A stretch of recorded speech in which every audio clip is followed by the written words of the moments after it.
Halo guys, jumpa lagi dengan Captain Vincent Aditya. Hari ini saya membuat video dikarenakan banyaknya pertanyaan seputar pesawat Sriwijaya SJ182. Nah, saya akan membahas pertanyaan yang paling sering kali ditanyakan, yaitu bahayakah pesawat tua ketika diterbangkan?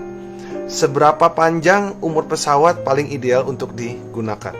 Nah, ini pertanyaan yang paling banyak ditanyakan. Banyak sekali orang yang malah khawatir ketika mereka akan terbang dengan pesawat tua.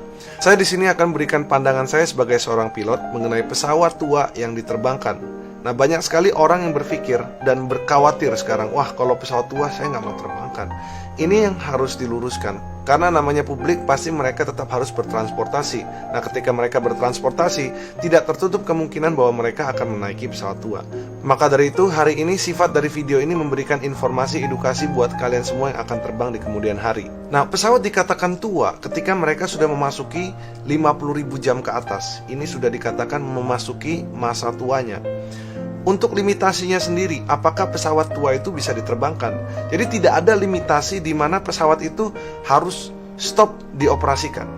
Pesawat itu sampai pesawat tahun-tahun 1930, 1940 pun kalau memang dia di-maintain dengan baik, masih bisa digunakan. Cuman yang jadi masalah adalah cost untuk memperbaiki pesawat itu. Semakin lama pesawat itu in service, semakin banyak jam terbangnya, otomatis lebih banyak pengecekan yang harus dilakukan. Bukan saja dari airframe ya, mesinnya juga sama. Mesinnya ketika hot sectionnya, bagian dari dalam hot sectionnya harus di-replace ketika sekitar 20.000 jam. Kalau core sectionnya kurang lebih ya, kalau nggak salah sekitar 25.000 jam. So, airline tuh semakin berpikir ketika mereka harus replace sendiri.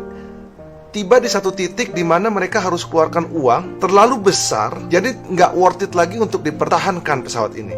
Jadi secara finansial mereka sudah, ini udah tidak worth it lagi untuk kita pertahankan, lebih baik kita ganti pesawat baru. Dimana pesawat baru mungkin lessor lebih mudah sekarang untuk bisa kita lease pesawat itu sendiri. Cuman pada umumnya pesawat itu dinyatakan stop service ketika maintenance cost itu kebanyakan itu sudah melebihi dari kemampuan airline untuk memaintain. Karena airline ini kan membawa penumpang, dihitung lagi dari total operating cost-nya itu apakah masuk nih yang kita jual nih dengan penumpang itu sendiri, dengan kargo itu sendiri, apakah bisa tutup dengan maintenance cost-nya itu. Pesawat semakin baru ini semakin efisien, tapi bukan berarti pesawat baru ini artinya tidak akan jatuh dan pesawat pasti bagus. Yes, most likely pesawat baru well maintained, tapi tidak bisa menjadi satu indikator di mana satu pesawat ini, wah, pesawat baru nih pasti nggak kenapa-napa, pesawat bekas ini pasti ada apa-apa, malas. Enggak juga. Saya banyak melihat pesawat yang sudah cukup tua, mereka di well maintain. Bahkan saya juga melihat pesawat baru yang ada banyak DMI listnya, kerusakan ketika kita harus terbang. Ada, saya pernah melihat seperti itu. Walaupun bukan sesuatu yang major ya. Kebanyakan di line ini sesuatu hal yang bukan yang sifatnya major. Biasanya itu yang minor-minor lah. Kalau major dia pasti grounded, dia tidak boleh terbang. Kita pun tidak bisa ngerilis terbang pesawat itu sendiri. So, perlu diklarifikasi bahwa pesawat tua dan pesawat muda sebagai satu indikator di mana pesawat itu jatuh karena itu tua. Kita bahas ya. Ini Sriwijaya Air ini, saya bukan membela maskapai. Sriwijaya Air, kita bisa lihat track recordnya dari tahun-tahun lalu. Mereka selalu menggunakan pesawat mulai dari 737 Classic, mulai dari 737 NG. Sekian lama belum pernah kejadian. Dan banyak juga pesawat yang walaupun baru, itu juga ada yang kejadian. Jadi kita tidak bisa memasalahkan berdasarkan dari umur pesawat. Karena untuk terjadinya satu kecelakaan, bukan umur pesawat yang dilihat. Dilihat dari banyak sekali faktor. Yang jelas saya tidak akan mendahului pihak KNKT ataupun investigation board yang akan melakukan investigasi ya. Jadi kalau ada pertanyaan kepada saya sebagai pilot ya, saya adalah frontline di mana saya akan terbangkan pesawat. Ditanya, Captain Vincent, would you fly old airplane? Jawabannya adalah yes, selama mereka di well maintained. Saya pernah terbang kok pesawat-pesawat Airbus yang tahun-tahun 92, yang MSN-nya cuman 100 sekian itu. Saya pernah terbang kok pesawat tua, nggak jadi masalah. Yang jelas adalah bagaimana dia di maintain. Banyak juga pesawat tua yang di well maintain sehingga kita datang ke pesawat aja semuanya working properly. Pesawat boleh tua, airframe boleh tua, tapi kan namanya avionik, begitu rusak dia ganti. Namanya mesin, begitu ada masalah dia pasti repair. Dan ini bukan main-main, ketika pesawat ini harus di-maintain itu mereka sudah punya manualnya sendiri. Jadi simpelnya pesawat ini sudah ada rekomendasi kapan dia harus dicek. Seperti ada A cek, B cek, C cek, dan D cek. Dengan A cek misalnya harus dilakukan setiap 500 jam sekali. B cek harus dilakukan misalnya 6 bulan sekali. Atau C cek harus dilakukan setiap 4.000 sampai 6.000 jam atau 2 dan 3 tahun. Mereka itu sudah memiliki maintenance program di mana pesawat harus di make sure dalam keadaan safe untuk terbang. So kalau saya disuruh terbangkan pesawat tua, I don't mind, as long as the maintenance is properly maintained. Jadi saya pun akan menerbangkan pesawat walaupun dia umurnya sudah tua. So umur tidak bisa menjadi satu determinasi pesawat itu jelek. Nah sekarang kita akan buka data yang saya punya. Jadi berdasarkan aturan pemerintah, kita bisa lihat ya, KM 115 tahun 2020. Di sini ada batas umur pesawat. Di pasal pertama, kita bisa lihat batas usia pesawat yang didaftarkan dan dioperasikan untuk pertama kali di wilayah Indonesia. Kalau untuk transport kategori, kita bisa lihat umurnya maksimum 20 tahun. Pesawat selain transport kategori, pesawat umurnya maksimum 25 tahun.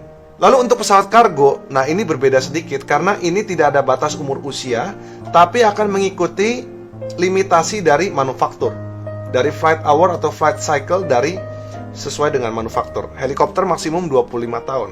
Dan untuk batas usia pesawat yang dioperasikan di wilayah Republik Indonesia, ini tinggal disesuaikan dengan flight hour dan flight cycle pesawat udara sesuai dengan manufaktur.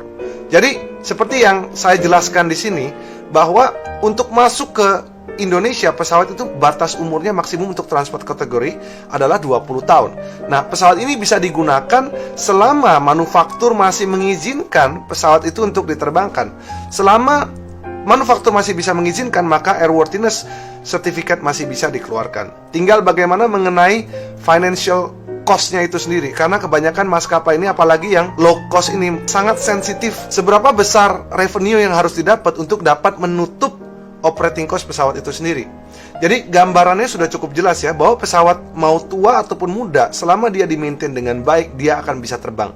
Nah cuman namanya pesawat muda, biasanya maintenance yang harus dilakukan itu tidak se-ekstrim pesawat yang tua. Tapi selama dilakukan tidak menjadi masalah. Will I fly it? Yes, I will fly it. Saya tidak akan terbangkan pesawat yang membahayakan diri saya sendiri. Tentunya saya masih punya keluarga di sini. So, gambaran mengenai pesawat tua masih boleh terbang atau tidak sudah terjawab di sini. Semoga ini menjawab pertanyaan teman-teman sekalian mengenai pesawat tua. Janganlah takut guys, mengenai terbang dengan pesawat walaupun 20 tahun, 25 tahun, selama di-maintain dengan baik kita nggak perlu khawatir. So, perlu saya ingatkan bahwa kecelakaan bukanlah sesuatu hal yang diinginkan untuk terjadi.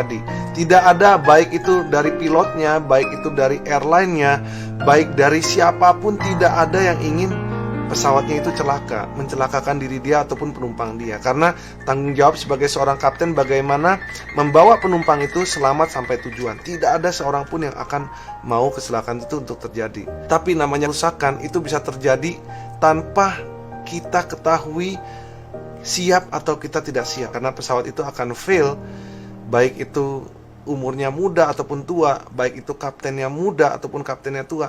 Tidak akan ada orang yang bisa mengetahui. Dia harus menghadapi situasi yang tidak seharusnya dihadapi. So, semoga video ini dapat memberikan informasi buat kalian semua.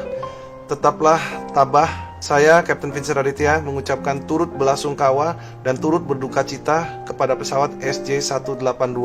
Semoga yang ditinggalkan terus diberikan ketabahan. Dan jangan sampai semua orang khawatir dengan aviation, karena bukan berarti satu kecelakaan di sini akan menyebabkan kecelakaan lainnya di maskapai yang sama atau di pesawat yang lain. Itu tidak bisa dikatakan seperti itu. Kita bisa berikan contoh seperti ini. Ketika kita terbang, misalnya 10 orang terbang di jam yang sama sekarang, dengan menggunakan pesawat yang sama di maskapai yang sama. Satu maskapai terjadi sesuatu hal yang tidak diinginkan, bukan berarti yang 9 akan melakukan hal yang sama. So guys, buat kalian yang akan traveling, tenangkan diri kalian. Ini saya tahu bahwa ini adalah sebuah shock yang besar, tapi percayalah bahwa semua pihak akan menjaga keselamatan dengan secara maksimal. Dan nantinya biarkan orang yang berkompeten akan mencari tahu berdasarkan data.